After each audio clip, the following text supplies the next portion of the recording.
அனைத்து அன்பான உறவுகளுக்கும் இனிய வணக்கம். SRS தமிழ் வானொலியில் விமர்சன அரங்கம் நிகழ்ச்சியில் உங்களை சந்திக்க வந்திருக்கும் நான் உங்கள் ஆனந்தராணி பாலேந்திரா. இன்றைய விமர்சன அரங்கம் நிகழ்ச்சியில் கனடாவில் வசிக்கும் எழுத்தாளர் ஸ்ரீரஞ்சனியின் ஒன்றே வேறே சிறுகதை தொகுப்பு பற்றி எழுத்தாளர் ரஞ்சனி சுப்பிரமணியம் எழுதிய நூல் அறிமுகம் இடம்பெறவுள்ளது.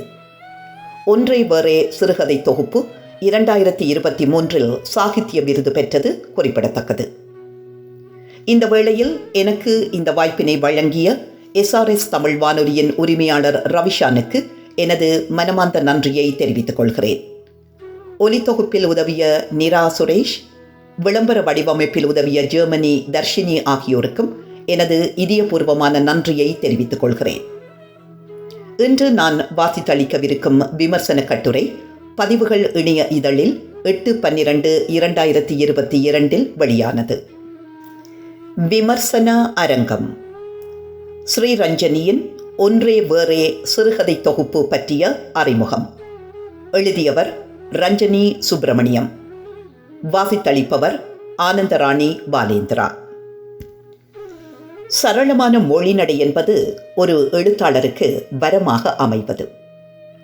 தனது எண்ணங்களை வெளிப்படுத்தும் ஊடகமாக எழுத்தை பயன்படுத்தும் வல்லமை பலரிடம் காணப்பட்டாலும், அகம் சார்ந்த உணர்வுகளை மென்மையுடனும், புறம் சார்ந்த தோற்றங்களை அழகியலுடனும், சமூகம் சார்ந்த அறங்களை ஓர்மத்துடனும் வெளிப்படுத்தும் திறன் சிலரிடம் அதீதமாக காணப்படும். அவர்களுள் ஒருவர் எழுத்தாளர் ஸ்ரீரஞ்சனி. அண்மையில் வெளிவந்த ஒன்றே வேறே சிறுகதை தொகுப்பு இதற்கு தெளிவான உதாரணமாக அமைகிறது. சிறுகதை தொகுப்பின் தலைப்புக்கு பொருத்தமானதும் ஊகங்களுக்கு வித்திடுவதுமான வித்தியாசமான அட்டைப்படம். வாசிப்பதற்கு ஆர்வத்தை தூண்டும் கைக்கடக்கமான அழகிய வடிவமைப்புடன் கூடிய இத்தொகுப்பு மட்டக்களப்பு மகுடம் பதிப்பகத்தின் வெளியீடாகும். பாராட்டுகள். ஒன்றே வேறே என்னும் தலைப்பும் பொருள் பொதிந்தது. அட்டைப்படத்தில் குறியீட்டு பாணியில் வடிவமைக்கப்பட்ட ஆண் பெண் இருபாலார் போல உலகிய வாழ்வில் ஒருமித்தே வாழினும், நீட்டப்பட்ட தனிக்கரங்கள் போல தமக்கென சுயமும் தனித்தன்மையும் கொண்டவர்கள் என பொருள் கொள்ளலாம். எழுத்தாளர்கள் சமூகத்தில் காணும் விடயம் ஒன்றேயாயினும், அவரவர் படைப்பு முறைமையினால் வாசகருக்கு உணர்த்தப்படும் விதம் வேறானது எனவும், பிரச்சனைகள் எல்லோருக்கும் பொதுவானவையாக இருப்பினும் அதை அவரவர் எதிர்கொள்ளும் விதத்தில் வேறானவை எனவும் பொருள் கொள்ளலாம். ஆழமான தலைப்பு. சிறப்பு. உளவியல் சார்ந்த பல விடயங்களை தன் சிறுகதைகளின் மூலமாக கொண்டு புலம்பெயர்ந்த நம்மவர்கள் எதிர்கொள்ளும் கலாசார முரண்களை கதைக்கருவாக அமைத்துள்ளார். குறிப்பாக ஆண், பெண், சிறுவர்கள், முதியவர் என சகல மட்டத்தினரதும் மன ஓட்டங்கள் ஆழமாக அலசப்பட்டுள்ளன. எழுத்தாளர்கள் எல்லோரும் பெண்மனம் சார்ந்த உணர்வுகளை துல்லியமாக எழுத்தில் வடிவமைக்கும் திறன் கொண்டவர்கள் என கூறிவிட முடியாது. பெண்ணியம் சார்ந்த தீர்க்கமான எண்ணங்களை வெளிப்படுத்த தயங்கும் எழுத்தாளர்களும் பலர் உளர். ஸ்ரீரஞ்சனியிடம் இத்தகைய தயக்கங்கள் இல்லாதிருப்பது பெண்களின் அகவுலகம் சார்ந்த ஆழமான புரிதல்களை வெளியுலகுக்கு வெளிச்சமிட்டு காட்டுவதாக அமைந்திருக்கிறது. புலம்பெயர்வின் முதல் தலைமுறைக்கும் அடுத்த தலைமுறைக்குமான சிந்தனா இடைவெளிகள் எண்ணற்ற கதைக்கருக்களை எழுத்தாளர்களுக்கு அள்ளி வழங்குகின்றன. ஸ்ரீரஞ்சனியின் எழுத்தின் வீச்சும் அவ்வாறான பல எல்லைகளை தொட்டு விரிகிறது. முன்னேற்றமடைந்த மேற்கு நாடுகளுக்கு புலம்பெயர்ந்த முதல் தலைமுறையினர் ஏற்றுக்கொள்ள தயங்கும் கலாசார பண்பாட்டு முறைமைகள் பலவும் அங்கு பிறந்து வளர்ந்த அடுத்த தலைமுறையினரால் சுலபமாக ஏற்றுக்கொள்ளப்படுகின்றன.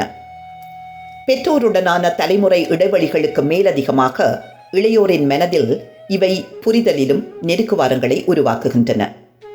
கணவன் மனைவிக்கு இடையில் ஆண் என்ற ஆதிக்க சிந்தனையினால் ஏற்படும் குடும்ப வன்முறைகளும், இது இல்லற வாழ்வில் சகஜம்தானே என்ற சமூக கற்பிதங்களினால் உருவான அனுசரிப்பு மனநிலையும் அங்கு வளர்ந்த புதிய தலைமுறையினரிடம் காணப்படுவதில்லை. ஒழுக்கமான வளர்ப்பு என தாம் நம்பும் நிலைக்காக பிள்ளைகளை மிகுந்த கட்டுப்பாட்டுடன் வளர்த்தல், அடித்தல், மனரீதியாக துன்புறுத்தல் என்பவற்றுக்கான சகிப்புத்தன்மையும் இளைய தலைமுறையினரிடம் அரிதாகவே காணப்படுகின்றது. இந்த மாற்றங்கள் சில குடும்பங்களினால் இயல்பாக ஏற்றுக்கொள்ளப்படும் அதே சமயம் அதே தலைமுறையை அல்லது குடும்பத்தைச் சேர்ந்த வேறு சிலரால் புறந்தள்ளப்படுகின்றன. இது சொந்த பந்தங்களிடையே வினோதமான மன இடைவெளிகளை தோற்றுவிக்கின்றது. இவற்றை மிகை சுதந்திரம் என்பதா, முன்னேற்றம் அடைந்த தனிமனித சுதந்திரம் என்பதா எனும் முரண் மனநிலை தாயகத்தில் இன்னும் வேர்களை கொண்டிருக்கும் முதல் தலைமுறைக்கு உண்டு. இத்தகைய குடும்ப பிரச்சனைகள் சிலரை தற்கொலை மனநிலைக்கும் தள்ளுவதுண்டு. ஒரு நாணயத்திற்கு இரு பக்கங்கள் தான். ஆனால் மனித மனமோ பல பக்கங்களும் பல் பரிமாணங்களும் கொண்டது. இவ்வாறான முரண் நிலைகளையே எழுத்தாளர் தனது கதைகளின் மூலச்சரடாகவும் களமாகவும் கொண்டுள்ளதை காணலாம். ஆழ்மன வெளிப்பாடுகளை தன் சிறுகதைகளில் உலாவவிடும் ஸ்ரீரஞ்சனி அவர்கள் அவற்றின் தீர்வுக்கான வழித்தடங்களையும் கதை மாந்தரினூடாக கூற வைக்கின்றார். இத்துடன் எழுத்தின் பாதையை நிறுத்திக் கொள்ளாமல் பிரச்சனைகளின் உருவாக்கத்தை தடுப்பதற்கான வழிமுறைகளையும் மனோதத்துவ ரீதியிலான தீர்வுகளை பெற்றுக்கொள்ளும் முறைகளையும் முன்வைக்கிறார். எதிர்மறை எண்ணங்களை தவிர்த்து அக்கணத்தில் வாழ்தல் எனும் உளவள ஆலோசனை பலருக்கும் பயனுள்ளதும் நம்பிக்கை மிகுந்த மனநிலையை தரக்கூடியதுமாகும். புலம்பெயர் தேசம் ஒன்றில் வாழ்வோரின் மனித உளவியல் மற்றும் இல்லறம் பற்றிய சிறப்பான புரிதல்களை தரும் இத்தொகுப்பில் உளவியலாளருடனான உரையாடல்கள் சில ஒரே விதமான மொழிநடையில் அமைந்திருப்பது சிறு குறையாக உறுத்தினாலும் மனதில் கொள்ளாது கடந்து செல்லலாம். அத்துடன் பல கதைகளின் கருவாக குடும்ப வன்முறைகள் இருப்பதை தவிர்த்திருந்தால் தொகுப்பின் பல்வகைமை பேணப்பட்டிருக்கும். இல்லறத்தில் கணவன் மனைவி உளப்பாங்கு, சிறு பிராயத்தவரின் பார்வையில் பெற்றோர், முதிர் வயதுடைய விதவை பெண்களின் உளவியல் என பல்வேறு பருவம் சார்ந்த மெல்லுணர்வுகளை சுவை குன்றாமல் தன் படைப்புகளில் வெளிப்படுத்துகின்றார். இல்லறத்தில் ஒரு ஆண் பெண்ணை தன் இணையாகத்தான் நினைத்து கௌரவிக்க வேண்டும். சொற்களாலும் செயல்களாலும் ஒருவரை உணர்வு ரீதியாக தாக்குவதும் குடும்ப வன்முறை சார்ந்ததுதான். வேறிடத்தில் காட்ட முடியாத கோப உணர்வுகளை தனது மனைவியிடம் பலர் காட்டுவது தனக்கு உரிமைப்பட்ட பொருள் என்ற ஆதிக்க மனப்பான்மையினால் என்ற கருத்தினை பல கதைகளின் பேசு பொருளாக்கியிருக்கிறார். இதற்கு ஒரு விதத்தில் தமிழ் குடும்பங்களில் ஆண் குழந்தைகளின் வளர்ப்பு முறையும் கன்னிகாதானம், தாரை வார்த்தல் முதலான திருமணச் சடங்கு முறைகளும் காரணங்கள் ஆகின்றன என்பதை மறுக்க முடியாது. இருவரிடையேயான நட்போ காதலோ இல்லறமோ கூடி வாழ்தலோ பெண்ணின் அல்லது ஆணின் மனதை சிறைப்படுத்தி அவர்களை அமைதி இழக்கச் செய்யுமாயின் அந்த உறவிலிருந்து நீங்குதலே மகிழ்வு தரும் என்ற எண்ணப்பாட்டை சேணமற்ற அவசரம், இனி யாருளர் என்றில்லை, பயம் தொலைத்த பயணம் ஆகிய கதைகள் வெளிப்படுத்துகின்றன.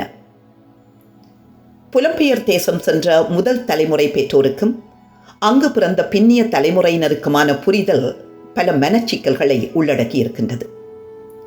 பெற்றோருக்கும் 11 வயது வரையிலான பிள்ளைகளுக்குமான உறவு ஒளிவு மறைவின்றி சிநேகபூர்வமாக இருந்தால் பாலியல் துஷ்பிரயோகம், கலாசார மீறல், உடல் உளநலம் ஈறாக பல பிரச்சனைகளையும் தடுத்து கொள்ளலாம் என்ற கருத்தினையும் கதை மாந்தரூடாக முன்வைக்கின்றார்.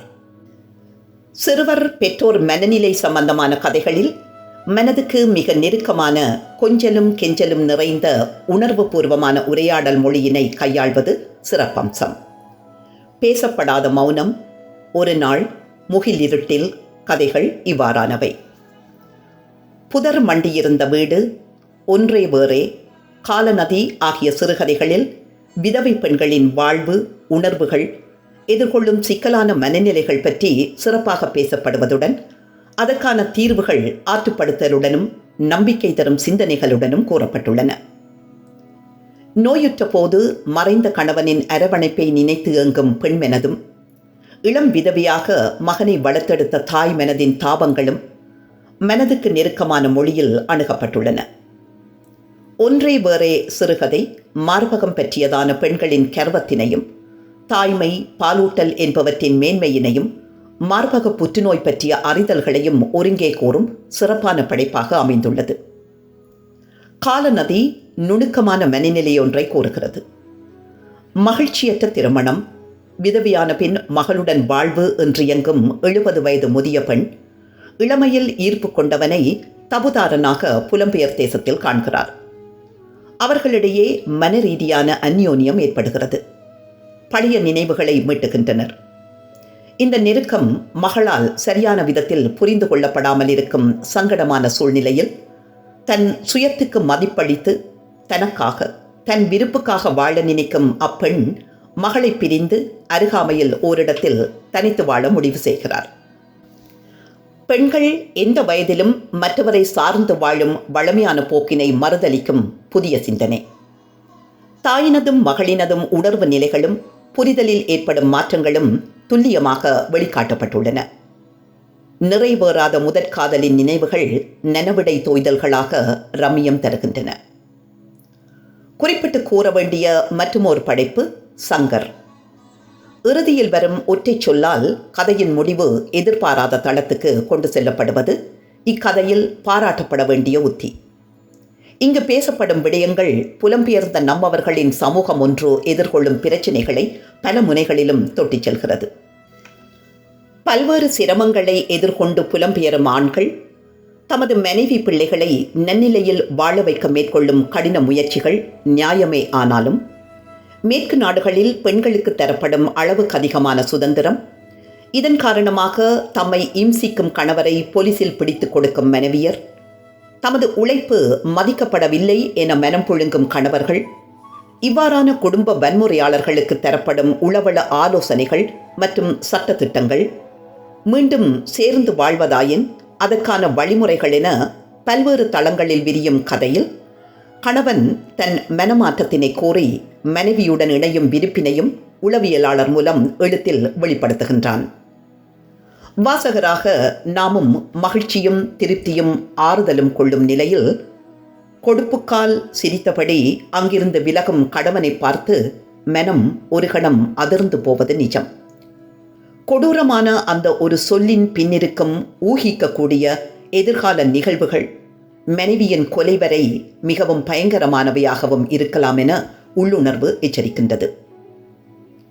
இலங்கையில் தங்கியிருந்த போது சங்கர் கதையை வாசித்த பேராசிரியரும் புகழ்பெற்ற எழுத்தாளருமான ஆசி கந்தராஜா அவர்கள் நல்ல கதை என கூறி கதையின் கடைசி வசனத்தை மிகவும் சிலாகித்தார் என்பது குறிப்பிடத்தக்கது. இதே தளத்தில் அமைந்த வேறொரு கதை பனியோலை இடுக்கில். புலம்பெயர்ந்து சிரமப்பட்டு முன்னேறிய ஆணொருவர் தன் இயலாமையின் போது மனைவியின் பாராமுகத்தினால் விரக்தி கொண்டு அடிக்கடி தற்கொலைக்கு முயலும் மனநிலையை கூறினாலும் அக்கணத்தில் வாழ்தல் எனும் உளவள ஆலோசனைகளின் பலனாக அவர் அடையும் சிறப்பான மனமாற்றத்தை முன்னிலைப்படுத்துகிறது. தற்கொலை எண்ணங்களை சுரங்கம் போன்ற ஒரு வழி பாதையாக உருவகித்திருக்கும் இக்கதையில் வாழ்வதற்கான நம்பிக்கையை பனியோலை இடுக்கின் ஊடாக தோன்றும் ஒளிக்கீற்றுகளாக உவமித்திருக்கும் கதாசிரியை அழகியல் ரசனை மிகுந்தவர். குடும்ப வன்முறை அல்லது மனைவி மீதான உடல் உள மேலாதிக்கம் என்பது கணவர், மனைவி, பிள்ளைகள் என்னும் குடும்ப அங்கத்தவர் ஒவ்வொருவரின் பார்வை கோணத்திலும் அவரவருக்குரிய நியாயங்களுடன் நோக்கப்படும் மாறுபட்ட படைப்பாக மனிதம் என்பது சிறுகதை அமைகிறது. இவளும் அவளும் இரு கண்டங்களில் வாழும் சகோதரிகளிடையேயான கலாசார பண்பாட்டு முரண்பாடுகளை சுவாரஸ்யமாகவும் நகைச்சுவையாகவும் கூறுகின்றது. பெண்கள் உடலும் உளமும் சார்ந்த வன்முறைகளை ஏனியோரிடமிருந்து பெறுவதை விட தமது இல்லற துணையிடமிருந்தே அதிகம் பெறும் மனநிலை புலம்பெயர்ந்தாலும் தொடர்ந்து கொண்டிருப்பது சாபம். இல்லறத்தில் இணைந்திருக்கும் ஒவ்வொரு ஆணும் பெண்ணும் இத்தொகுப்பை வாசிக்க வேண்டும். எங்கு பிழைவிடுகிறோம் என்பதை அடுத்தவர்கள் பக்கமிருந்து சிந்தித்து உணர வேண்டும். இல்லற வன்முறைகளால் பிள்ளைகளுக்கு ஏற்படும் மன பாதிப்பு பற்றியும் மனம் கொள்ள வேண்டும். தீர்க்கமான வெளிப்படையான சிந்தனை திறனால் மானுட வாழ்வுக்கான சில திறவுகோள்களை இத்தொகுப்பின் மூலம் ஸ்ரீரஞ்சனி உவந்தளித்திருக்கின்றார் என உறுதியாக கூறலாம். அவருக்கு அன்பு நிறை வாழ்த்துகள். இதுவரை நீங்கள் கேட்டது விமர்சன அரங்கம்.